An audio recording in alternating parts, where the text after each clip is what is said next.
అందరికీ నమస్కారం. గీతా పఠనానికి స్వాగతం. నా పేరు రాజేశ్వరి.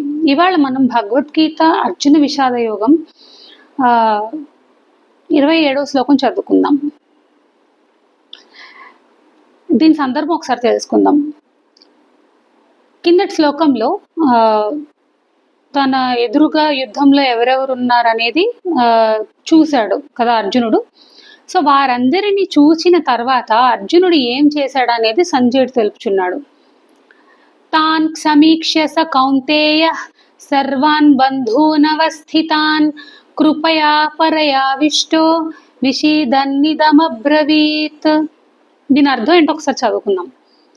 సమర భూమికి వచ్చి ఉన్న బంధువులను అందరినీ చూసి కుంతిపుత్రుడైన అర్జునుడు అత్యంత కరుణా సమంచితుడై శోక సంతప్తుడై ఇట్లు పలికెను.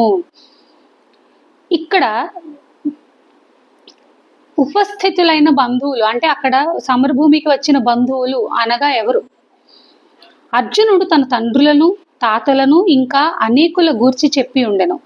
వారే కాకుండా దృష్టద్యుమ్నుడు, శిఖండి, సురధుడు మొదలైన భావమరుదులు, జయద్రథాది బావలు, ఇతరులకు బంధువులు, స్వజనులు అంటే వాళ్ళ మనుషులే ఇరు సేనల యందు గల వారినందరినీ సూచించుటకై సంజయుడు ఉపస్థితులైన బంధువులందరినీ అని పలికాడనమాట. ఇక్కడ అర్జునుడు చాలా జాలితో కూడిన వాడయ్యను అంటే ఎందుకు అన్నారు, ఎందుకు బాధపడుతున్నాడు అనేది ఇక్కడ ఎందుకు చెప్తున్నారు, అర్జునుడికి బాధ ఎందుకు వచ్చింది అనేది ఒకసారి తెలుసుకుందాం. అర్జునుడు నలువైపులనున్న స్వజన సముదాయమును అంటే తన నలువైపుల చుట్టాలే కదా, మొత్తం అందరూ కూడా వాళ్ళ బంధువులే కదా. సో అర్జునుడు తన చుట్టుపక్కల నలువైపులా ఉన్న తన సొంత బంధువులు, ఈ యుద్ధమునందు వీరందరూ బంధువులు ఉన్నారు కదా, వాళ్ళు అంటే ఈ యుద్ధమునందు వీరందరూ సంహరింపబడదురని తలుచుకొని తనకి బంధుప్రీతి కారణంగా తన హృదయం చలించిపోయిందనమాట. అరే చుట్టుపక్కల ఉన్న వాళ్ళందరూ నా సొంత బంధువులే, వీళ్ళు ఇప్పుడు యుద్ధం జరుగుతుందంటే యుద్ధంలో ప్రాణ నష్టం జరుగుతుంది కదా.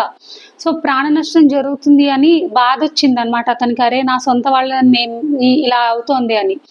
అప్పుడు అతనిలో యుద్ధ విముఖత అంటే యుద్ధం అవసరమా, అసలు ఎందుకు చేస్తున్నాం మనము అని ఒక ఫీలింగ్ వచ్చి కారుణ్య జనితమైన పిరికితనము నెలకొంది.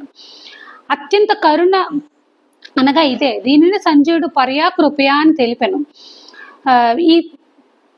ఈ పిరికితనములోనే అర్జునుడు క్షత్రియోచిత మగు వీర స్వభావం మరిచి మిక్కిలి మోహవశ్యుడయ్యను. అతడు మిక్కిలి జాలితో కూడిన వాడయ్యను అనుటలో అంతర్యం ఇదే. నమస్కారం.